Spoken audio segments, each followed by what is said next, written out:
अस्सलामुअलैकुम dear students. उम्मीद करता हूँ आप सब खैरियत से होंगे। तो आप देख रहे हैं हमारा यूट्यूब चैनल हमाक education academy.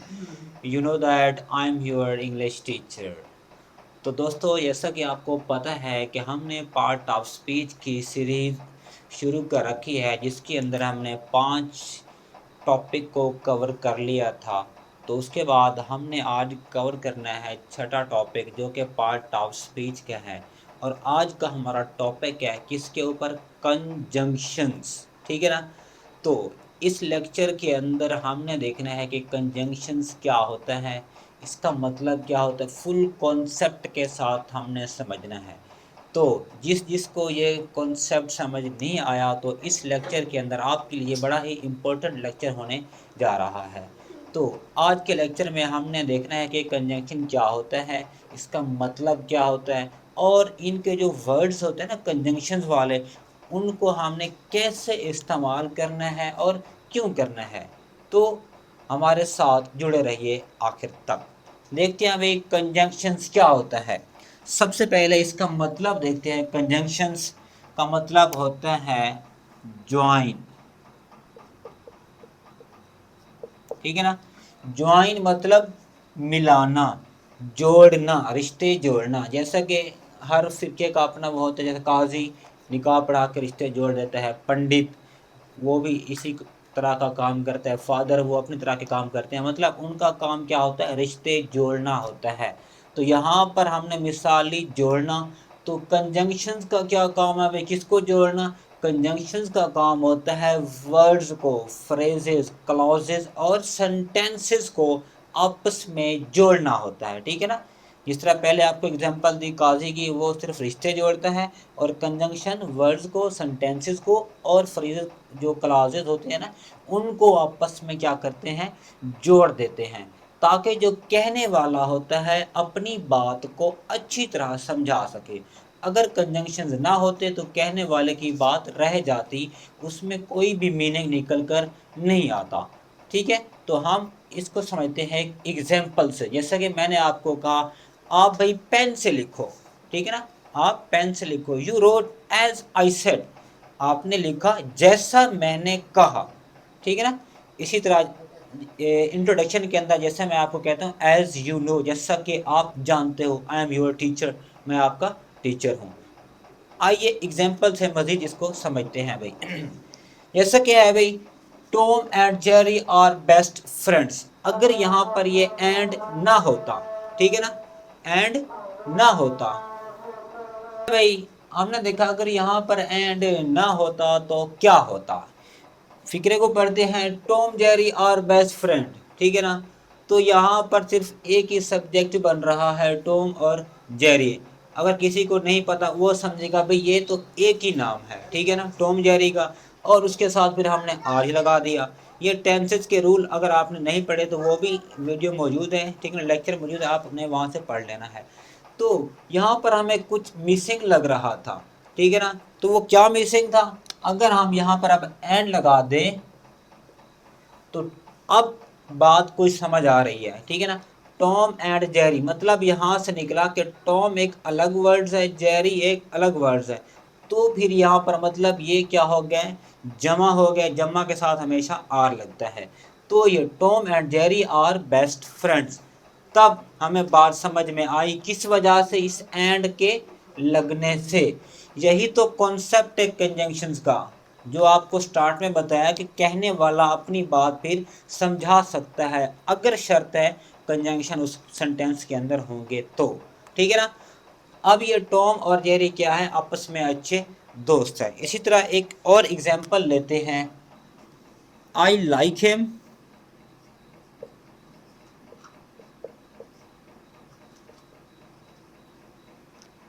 But my family does not like him. अब देखो भाई, ये आई लाइक हिम एक सेंटेंस है और ये दूसरा सेंटेंस है। आई लाइक हिम मान लो उधर पड़ा था, और my family does not like him उधर पड़ा था। तो हमने क्या किया? हाँ भाई आप इधर आ जाओ, आई लाइक हिम को उठाकर इधर साइड पे रख दिया, और मतलब मैं बट यहाँ पर खड़ा रहा, और साथ में क्या किया, माई फैमिली डज नॉट को उठाकर यहाँ पर खड़ा कर दिया। अगर ये बट ना होता तो मैं पसंद करता हूँ, मेरी फैमिली उसको पसंद नहीं करती, समझ कुछ नहीं आ रही थी, कुछ तो मिसिंग लग रहा था। तो हमने फिर क्या किया, इस बट को लगा दिया, जिसने क्या किया भी दो सेंटेंसेस को, एक ये रहा एक ये रहा, इनको आपस में क्या किया, जोड़ दिया। तो इस बट के आने से हमें सेंटेंस की सेंस समझ में आ रही है, ठीक है ना। अब पढ़ो भाई, आई लाइक हिम, मैं उसे पसंद करता हूँ, लेकिन my family does not like him, मेरी फैमिली जो है ना उसको पसंद नहीं करती। अब यहाँ पर बात वाज़ेह हो गई। तो उम्मीद करता हूँ यहाँ पर आपको कंसेप्ट तो कुछ ना कुछ क्लियर हो गया होगा कि कंजंक्शन होता क्या है।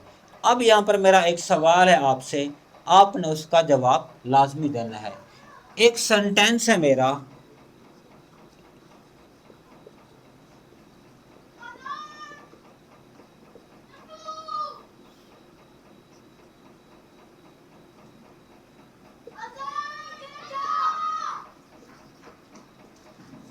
This book is dash the table. अब ये क्या हुआ, इस बुक और टेबल को आपस में मिलाया जा रहा है, हमें कुछ समझ नहीं आ रहा कि बुक कहाँ रखी है, टेबल ऊपर है, नीचे है, पीछे है, कहाँ है, मतलब समझ नहीं आ रही हमें। तो हमने यहाँ पर लगाया ऑन, तो book is on the table. तो इस ऑन के लगने से हमें सेंटेंस की सेंस समझ में आ रही है। अब कहाँ है, टेबल के ऊपर है भाई बुक। तो क्या ये ऑन हमारा कंजंक्शन हुआ, और नहीं भाई ये हमारा हुआ प्रेपोजिशन। क्या हुआ, प्रेपोजिशन। तो अब यहाँ पर फिर आपका सवाल बन सकता है कि सर अभी तो आपने कहा कि जो वर्ड्स को मिलाए, सेंटेंस को मिलाए वो कंजंक्शन होता है, अभी आप कह रहे हो ये प्रेपोजिशंस है। अब इनमें डिफरेंस क्या है, प्रेपोजिशंस और कंजंक्शंस के अंदर डिफरेंस क्या है वो समझ लीजिए आप। अच्छा भाई, ये जो प्रेपोजिशन होते हैं सेंटेंस के अंदर रिलेशन बताते हैं, कंजंक्शन भी रिलेशन बताते हैं, लेकिन इनकी एक शर्त होती है। जो प्रेपोजिशन होते हैं वो रिलेशन तो बता रहे होते हैं, लेकिन किस तरह से, वो सेंटेंस के अंदर टाइम को रिप्रेजेंट करते हैं, प्लेस को करते हैं, और डायरेक्शन को करते हैं। अब देखो भाई ये बता रहा है ना कहाँ पर पड़ी है किताब, डायरेक्शन को बता रहा है, जगह को बता रहा है कि मेज के ऊपर रखी है किताब, ठीक है ना। तो अब ऊपर वाले एग्जांपल में देखते हैं कि हाँ भाई टॉम एंड जेरी, अब ये एंड क्या बता रहा है, किसी टाइम को बता रहा है, कोई प्लेस कोई डायरेक्शन बता रहा है, बिल्कुल नहीं बता रहा ना। तो यही सब कॉन्सेप्ट ले लो, जो चीज़ टाइम प्लेस डायरेक्शन को रिप्रेजेंट कर रही हो वो हमारी होती है प्रेपोजिशन, और जो सिर्फ जोड़ रही हो, कोई टाइम कोई प्लेस डायरेक्शन ना बता रही हो, वो हमारे होते हैं क्या, कंजंक्शन। तो उम्मीद करता हूँ यहाँ तक आपको कंजंक्शन का कॉन्सेप्ट समझ आ गया होगा। अब हम चलते हैं कंजंक्शन के वर्ड्स की जानिब कि वो कैसे इस्तेमाल होते हैं और क्यों होते हैं, उसके लिए मुझे इसको रेज करना पड़ेगा। अच्छा भाई अब हमने देखे हैं इनके वर्ड्स कंजंक्शन का कि कहाँ कहाँ इस्तेमाल होता है और कैसे होता है। कि पहला कंजंक्शन हमारे पास एज, जिसको उर्दू में कहते हैं जैसा, ठीक है ना। तो इसके भी फिर पॉइंट्स बने हुए हैं।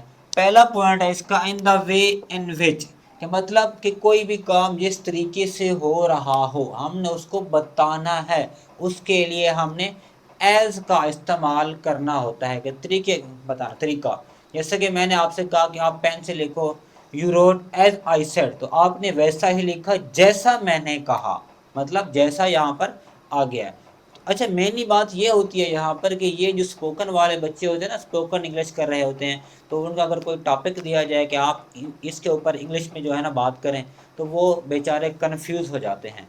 तो उनसे मेरी बात है कि वो इसी एज को इस्तेमाल कर लिया करें, जैसा कि एज यू नो, जैसा कि आप जानते हो। मैं भी अक्सर औकात यही आपको कहता हूँ इंट्रोडक्शन देने से पहले, as you know I am your English teacher, ठीक है ना। तो उसके बाद जो भी आपने फिर इंग्लिश पकाई होगी वही आकर खिला देना है, ठीक है। इसी तरह ये होता है एज, जिसका मतलब होता है जैसा। आइए मजीद इसको समझते हैं एग्जाम्पल से। ही डिड, उसने किया, एज आई सेड, जैसा मैंने कहा, ठीक है ना। जैसा लफ्ज आ गया ना भाई, जैसा, उसने वैसा ही किया जैसा मैंने कहा भाई। इसी तरह आई टॉट देम, मैंने उनको पढ़ाया, एज आई वॉज आस्क्ड, जैसा मुझसे कहा गया था, ठीक है ना। सेंटेंस की समझ तो आ रही होगी कि जैसा मुझे कहा गया है मैंने वैसा ही उनको पढ़ाया। इसी तरह भाई Babar Azam played just as his coach said. अब यहाँ पर तो आपको मजीद समझ आ गई होगी कि जिस तरह कोच ने कहा बाबर आजम ने उसी तरह खेला, ठीक है ना। ये था एक एज का एक पॉइंट जो है ना तरीके को बता रहा होता है, एक मेथड को बता रहा होता है। अब इसका देखते हैं दूसरा पॉइंट, जो कि to state the reason. Main बात क्या है, रीजन को बताने के लिए भी क्या करते हैं हम, एज का इस्तेमाल करते हैं। रीजन, वजह। अच्छा भाई, as he was not well, जैसा कि वो ठीक नहीं था, इसीलिए I did not disturb him, तो मैंने उसको डिस्टर्ब नहीं किया।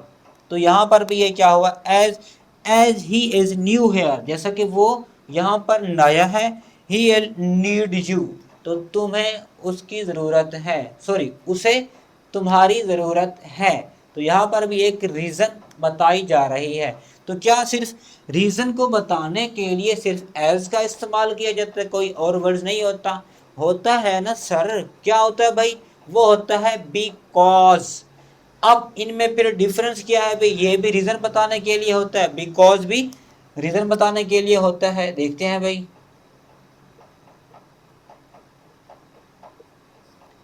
अब इनमें डिफरेंस ये होता है, बिकॉज जो है ना सेंटेंस के अंदर जो है ना बताने वाला खुद ब खुद रीज़न बता रहा होता है। बिकॉज के बाद आपने खुद ही अंदाज़ा लगा लेना है कि जो अगली बात आ रही है वही ही हमारी मेन रीज़न है। फॉर एग्जाम्पल, अगर मैंने किसी से पूछा कि तुम कल क्यों नहीं आए थे, ठीक है ना।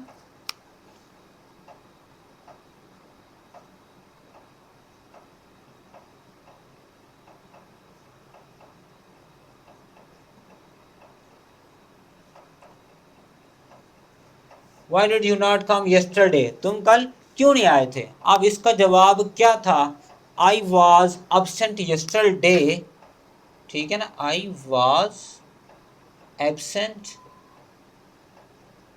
yesterday। अब यहां पर आएगा बिकॉज। अब जो हमारी मेन अगली बात आने वाली वही तो मेन रीजन है, इसीलिए तो हमने बिकॉज का इस्तेमाल किया। I was ill. अब यहाँ पर एक कॉन्सेप्ट समझिए, बिकॉज और एज के दरमियान रीज़न बताने के लिए, एज जब लगता है किसी की रीज़न बताने के लिए तो हमें खुद ब खुद कुछ ना कुछ एक्स्ट्रा इन्फॉर्मेशन तो होती है। और इससे समझते हैं, as he was not well, जब भाई मुझे पता है कि वो ठीक नहीं है तो मैं क्या करूँगा, उसको तंग करूँगा और नहीं करूँगा ना, मुझे कुछ ना कुछ तो अंदाज़ा है भाई। तो इसीलिए देखो, आई डिड नॉट डिस्टर्ब है, मैंने इसको तंग नहीं किया, मुझे कुछ ना कुछ इन्फॉर्मेशन थी।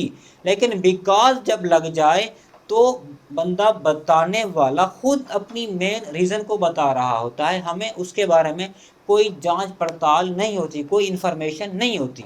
यही होता है फ़र्क।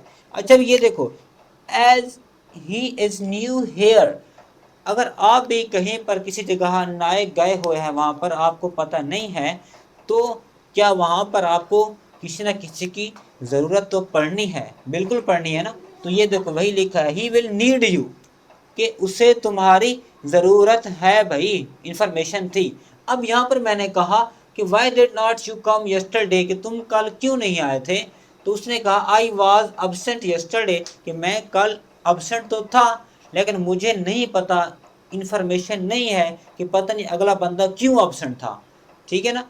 अब वही बिकॉज लगाकर उस बंदे ने खुद अपनी मेन रीज़न बताई, मतलब बिकॉज के बाद जो भी बात आनी है हमारी वही मेन रीज़न होती है।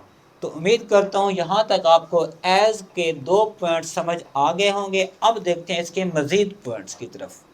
अच्छा भाई, अब हमने देखना है इसका थर्ड पॉइंट जो कि है टू ऐड इंफॉर्मेशन। इंफॉर्मेशन को जो ऐड कर देता है।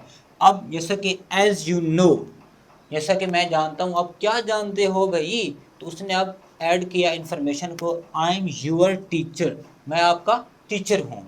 इसी तरह एज यू आस्क्ड, जो जो तुमने पूछा, जैसा कि तुमने पूछा, क्या पूछा, अबाउट हिम, उसके बारे में, ठीक है ना, ये इंफॉर्मेशन ऐड हो रही है। अब जो है मेन इसका जो पॉइंट्स है वो है वन इवेंट हैपन्स, एक जो कि इवेंट चल रहा होता है while and other is in progress, जबकि दूसरा इवेंट फिर क्या होता है, हो जाता है, ठीक है ना। एक इवेंट के होने से दूसरा फिर हो जाता है, वहाँ पर भी हमने एज का इस्तेमाल करना है। जैसा कि यहाँ पर ही एग्जांपल ले लो कि आप हमाद एजुकेशन एकेडमी के ऊपर जाम राशिद साहब की आप वीडियो देख रहे हो, तो आपको फिर ऊपर से मम्मी ने बुला लिया, ठीक है ना। मतलब एक इवेंट हो रहा था, आप वीडियो देख रहे थे, लेक्चर देख रहे थे, दूसरा इवेंट फिर आपकी मॉम ने आपको बुला लिया, ठीक है ना। तो यहाँ पर भी हमने एज का इस्तेमाल ही करना है। आइए मज़ीद एग्जांपल से देखते हैं। जैसे कि है माई मदर कॉल्ड मी, वही एग्जांपल आ गई, as I was watching the video. एक इवेंट हो रहा था कि मैं वॉचिंग द वीडियो, वीडियो को देख रहा था, तब दूसरा इवेंट हो गया, क्या था कि मेरी मॉम ने मुझे फिर क्या किया, बुला लिया। जैसा कि फिर यहाँ पर एज आ गया, ठीक है ना। तो इसी एज ने इन दो सेंटेंसेस को आपस में जोड़ दिया। अब भाई दूसरा देखते हैं। दे अराइव्ड, वो पहुंचे, एज वी वर लर्निंग, जब हम लर्निंग सीख रहे थे।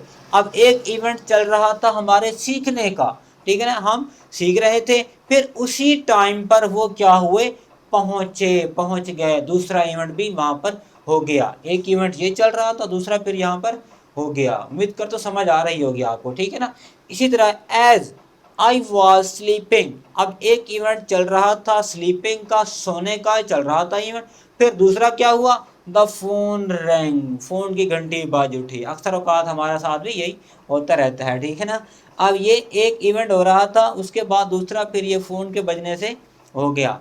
तो उम्मीद करता हूँ यहाँ पर आपको एज का कॉन्सेप्ट तो क्लियर हो गया होगा कि एज कहाँ कहाँ इस्तेमाल होता है, क्यों होता है। अब स्पोकन वाले बच्चे जो है ना, इसको अच्छी तरह से देख लें। अगर आपके लिए ये कॉन्सेप्ट नया था, पहले आपको समझ नहीं आ रहा था, अब समझ आ गया है, तो काइंडली इस वीडियो को लाइक कीजिए और अपने दोस्तों के साथ शेयर कीजिए। अब चलते हैं हम अपने नेक्स्ट कंजंक्शन की तरफ।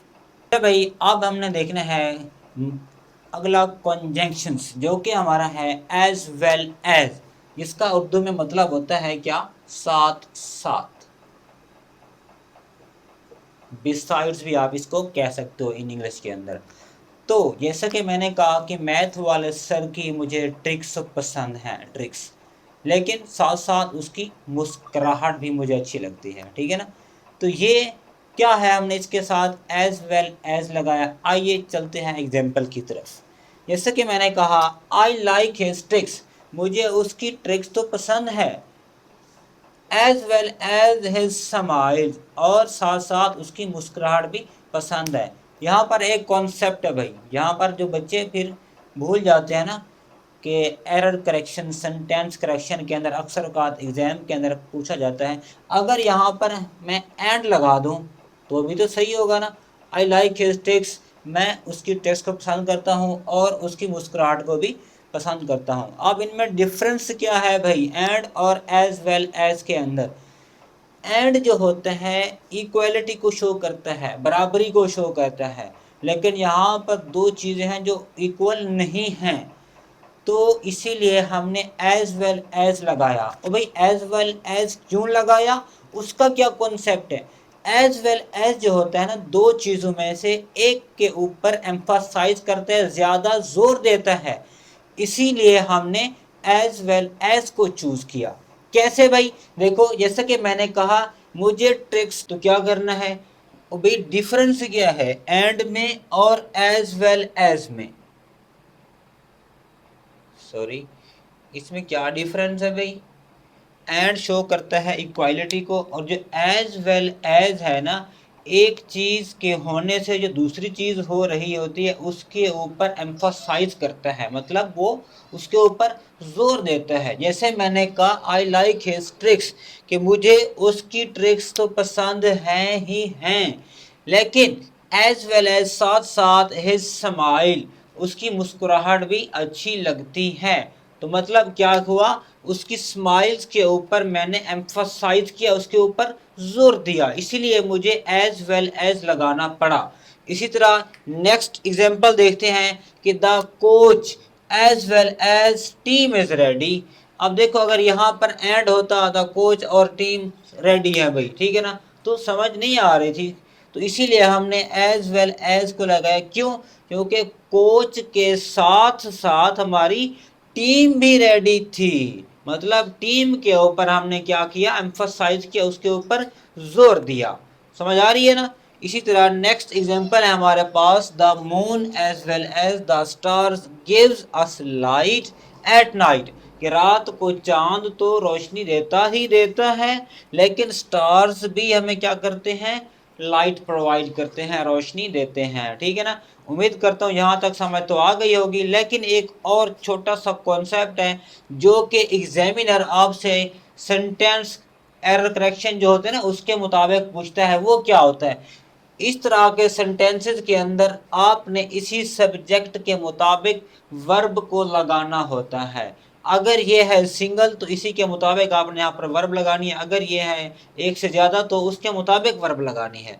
इसी तरह भाई ये देखो the coach as well as team is ready, team क्या है, टीम में एक तो नहीं होता बंदा, एक से ज़्यादा होता, मतलब ये जमा में काउंट होता है, तो यहाँ पर आर आना चाहिए, तो हमने तो इज लगा दिया। और भाई मैंने पहले भी कहा है यहाँ से जो पहला सब्जेक्ट होता है ना, आपने इसको देखना है, इसके मुताबिक आपने क्या करना है, वर्ब को चूज करना है। इसीलिए कोच अकेला होता है एक टीम का, तो इसीलिए हमने क्या किया, वर्ब हमारी इज आई इसी सब्जेक्ट के अकॉर्डिंगली। इसी तरह the moon as well as the stars, stars आपको पता है एक से ज्यादा है, मतलब जमा में काउंट होते हैं, तो यहाँ गिव्स नहीं गिव आना चाहिए था, लेकिन फिर वही बात, तो हमने क्या कहा, इस सब्जेक्ट के मुताबिक हमने इस वर्ब को लगाना है, इसीलिए हमने एस सी एस का इजाफा कर दिया। अब उम्मीद करता हूँ यहाँ पर ये बात भी क्लियर होगी। अब चलते हैं हम अपने नेक्स्ट की जानिब। अच्छा भाई अब हमने देखना है कंजंक्शन है हमारा एज सुन एज, इसका उर्दू में मतलब होता है जैसे ही, ठीक है, क्या मतलब होता है, जैसे ही। तो इसका इंग्लिश में क्या मतलब होता है कि something happens immediately after another action is completed, मतलब एक एक्शन होने जा रहा होता है, उसके फौरन बाद क्या होता है, दूसरा एक्शन हो जाता है, तब हमने क्या करना होता है, इसी एज सुन एज को लगा देते हैं ताकि हमें फिगरे की सेंस कंप्लीटली समझ में आ जाए, ठीक है ना। आइए देखते हैं एग्जांपल, जैसे कि I call you as soon as I arrive, कि जब मैं पहुंचूंगा तब मैं तुम्हें कॉल कर दूंगा, ठीक है। तो एक एक्शन हो रहा था पहुंचने का, तो दूसरा फिर क्या हुआ कि मैं पहुंच कर ही कॉल कर दूंगा, ठीक है ना। अब यहाँ पर एक और कॉन्सेप्ट होता है यहाँ पर कि यहाँ विल शेल का भी इस्तेमाल कर सकते हैं, बिल्कुल नहीं कर सकते। क्यों? क्योंकि हमें एज सुन एज से ही फिक्रे की सेंस समझ आ रही है, अगर ना आती तब हम लगा सकते, लेकिन यहाँ पर समझ आ रही है एज सुन एज से, तो विल शेल लगाने की कोई ज़रूरत नहीं है, ठीक है। इसी तरह नेक्स्ट एग्जांपल है हमारी कि he will be going to do his homework as soon as he reach home. अब एक एक्शन हो रहा था कि ही रीच होम, घर पहुंचते ही, ठीक है ना, घर पहुंचते ही एक एक्शन हो रहा, फिर उसने दूसरा एक्शन क्या कहा, टू डू हिज होमवर्क, वो अपना होमवर्क करेगा, ठीक है ना, तो ये दूसरा हमारा एक्शन हो गया। इसी तरह तीसरा है you will be given the information as soon as I meet him, के जब मैं उसे मिला तो तब उसने मुझे इंफॉर्मेशन का कहा, मालूमात का कहा। एक एक्शन हमारे पास ये था कि होने जा रहा था I will meet him, I meet him. तो दूसरा एक्शन क्या हुआ, इंफॉर्मेशन का हो गया। तो ये था हमारे पास एज सुन एज का कॉन्सेप्ट। अब हमने देखना है इसकी फ्यू एग्जाम्पल जो हमने पीछे पढ़े हैं कंजंक्शन, इनको करते हैं समराइज एग्जाम्पल के थ्रू। ठीक है, अभी अब हमने देखनी है इसकी एग्जांपल्स। आप इसका एक स्क्रीनशॉट ले लो और वीडियो को स्टॉप करके पॉज करके जो है ना आप इसके आंसर्स लिख लो, और बाद में आपने इसको मैच करना है कि कौन सा सही है और कौन सा गलत है। ठीक है, अच्छा भाई, तो अब हम देखते हैं इनकी एग्जांपल्स के। हमने जो पीछे पीछे पढ़े हैं ना कंजंक्शन के कौन कौन से थे और क्या थे कैसे थे, वो हमने इस एग्जाम्पल के थ्रू पढ़ना। जैसा कि they arrived dash we were living, यहाँ समझ आ रही है कुछ। एक चीज़ के होने से जब दूसरी चीज़ हो रही हो तो जो किस का इस्तेमाल करते थे हम, एज का इस्तेमाल करते थे। है कुछ पता, एक वाकया एक इवेंट हो रहा है क्या कि वी वर लिविंग, कि हम छोड़ रहे थे उसी टाइम पर एक इवेंट के ऊपर, फिर दे अराइव्ड वो आन पहुंचे।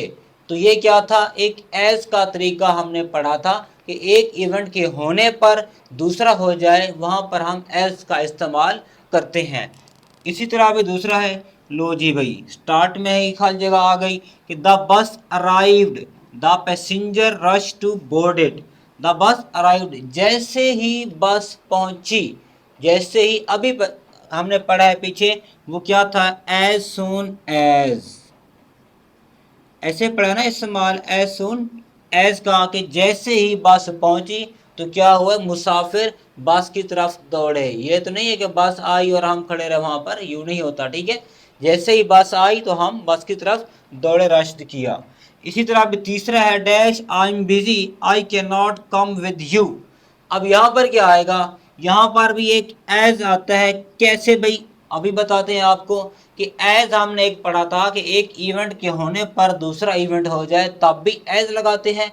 इसी तरह हमने एक और पढ़ा था एज का इस्तेमाल कि एज रीजन के लिए भी इस्तेमाल होता है। तो यहाँ पर एक रीजन बताई जा रही है कि मैं बिजी हूँ, बिजी हमारी एक रीजन है जिसकी वजह से मैं आपके साथ नहीं आ सकता। ठीक है, ये भी एक रीजन है, इसीलिए हमने क्या किया, एज का इस्तेमाल किया। अब भाई नंबर 4 है भाई, ट्रीज गिव्स अस फ्रूट। दरख्त जो है हमें फ्रूट मुहैया करते हैं, प्रोवाइड करते हैं, डैश शेड।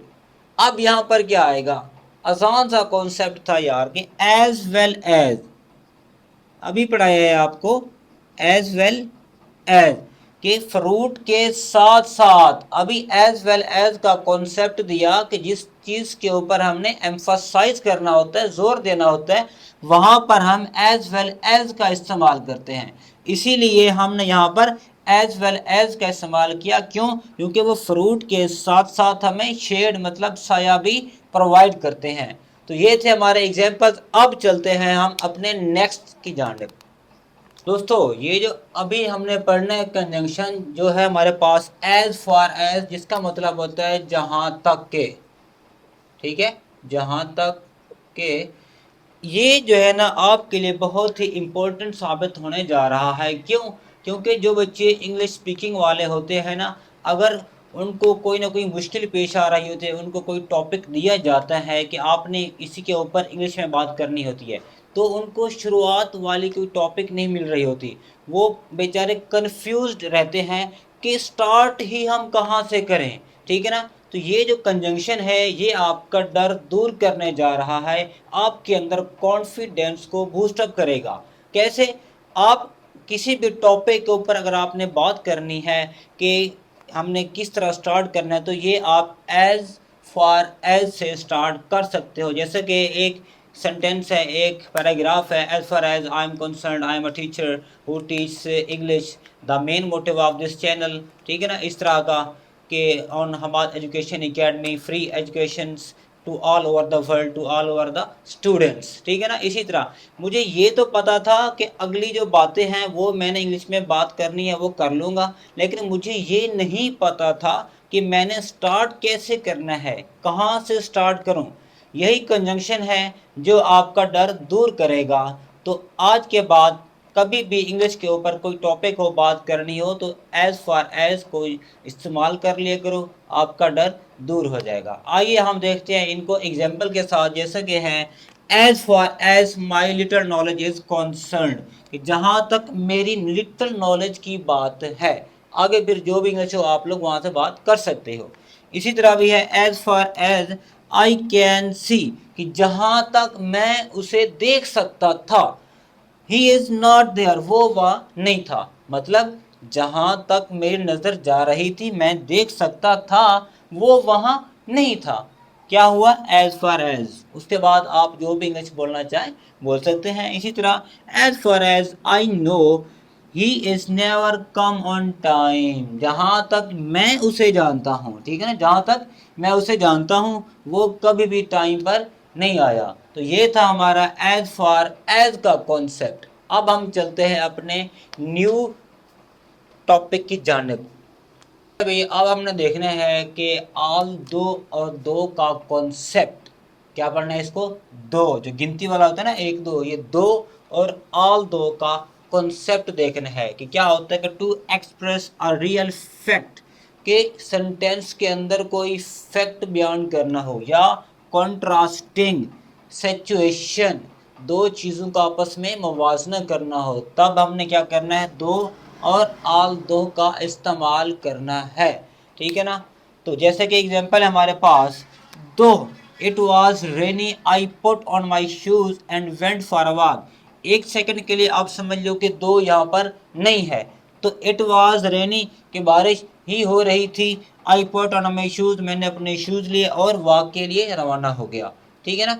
तो क्या हुआ, यहाँ पर बारिश हो रही थी, शूज लिए, मतलब फिक्रे की सेंस ही समझ नहीं आ रही, तो हमने यहाँ पर क्या लिया, दो। अच्छा, इसका उर्दू में क्या मतलब होता है, हालांकि, मगर, ठीक है ना, ये वाले उर्दू में इसका मतलब होता है। तो यहाँ पर क्या हुआ, दो इट वाज रेनी, हालांकि बारिश हो रही थी, तब भी उसने क्या किया, I put on my shoes, उसने अपने शूज निकाले और क्या हुआ, अपने वॉक के लिए रवाना हो गया। अब यहाँ पर समझ आ गई होगी, ठीक है ना, किसके, दो के लगने से। इसी तरह दूसरा हमारे पास एग्जाम्पल है कि every one enjoyed the journey although we got tired, ठीक है ना, सब ने अपनी जर्नी को, सफ़र को इंजॉय भी किया हुआ था, लेकिन फिर क्या हुआ, वो थके भी हुए थे। हालांकि वो थके हुए थे लेकिन फिर भी क्या कर रहे थे, अपनी जर्नी को इंजॉय कर रहे थे, ठीक है ना। इसी तरह हमारे पास इसी एग्जाम्पल है, ऑल दो माई फादर वाज एंग्री, के हालांकि मेरे वालिद जो है ना एंग्री थे, गुस्से में थे, he still manage to smile. Contrasting situation है यहाँ पर, एक तो गुस्सा कर रहे थे, दूसरा फिर साथ साथ स्माइल भी कर रहे थे, मतलब कॉन्ट्रास्टिंग सिचुएशन है ये। तब हमें क्या हुआ, ऑल दो लगाना पड़ा, ठीक है ना। तो ये था हमारे पास ऑल दो और दो का कॉन्सेप्ट। तो अब हम चलते हैं नेक्स्ट जानब। भाई अब हमने देखना है कौन सा कॉन्सेप्ट, जो कि है इवन दो। अभी आपको रिसेंटली बताया दो और आल दो का कॉन्सेप्ट, लेकिन ये जो है स्ट्रोंगर देन दो और आल दो। क्यों? पीछे भी हमने एक कॉन्सेप्ट पढ़ा था जो कि होता है एम्फसाइज करना होता है एज वेल एज के ऊपर, ठीक है ना। तो ये भी इवन दो का मतलब होता है कि एम्फसाइज करना है आपने, मतलब एक चीज के ऊपर जोर देना होता है। एग्जाम्पल से हमें समझ आएगी, जैसा कि even though he is rich he lives in a small house, कि वो अमीर है, ठीक है ना, अमीर आदमी है, लेकिन फिर भी वो he lives in a small house, ठीक है ना। अमीरी के, रिच के ऊपर हमने एम्फासाइज किया, और वो क्या कर रहा है, एक स्मॉल हाउस, छोटे से घर में रह रहा है, अमीर होने के बावजूद भी। इसीलिए हमने इवन दो का इस्तेमाल किया, और ये होता है एम्फासाइज। नेक्स्ट एग्जाम्पल की चलते हैं हम, कि इवन दो I do not like kids, के मैं बच्चों को पसंद ही नहीं करता, लेकिन आई लव माई स्टूडेंट्स, लेकिन मैं अपने स्टूडेंट्स से मोहब्बत करता हूँ। ये क्या हुआ, यहाँ पर स्टूडेंट्स के ऊपर एम्फसाइज हो रहा है। ये था हमारा इवन दो का कॉन्सेप्ट। उम्मीद करता हूँ यहाँ तक आपको लेक्चर समझ आ गया होगा। तो आप इस वीडियो को काइंडली अपने दोस्तों के साथ शेयर कीजिए, और हमारे YouTube channel Hammad education academy को फॉलो कीजिए। अल्लाह हाफिज़।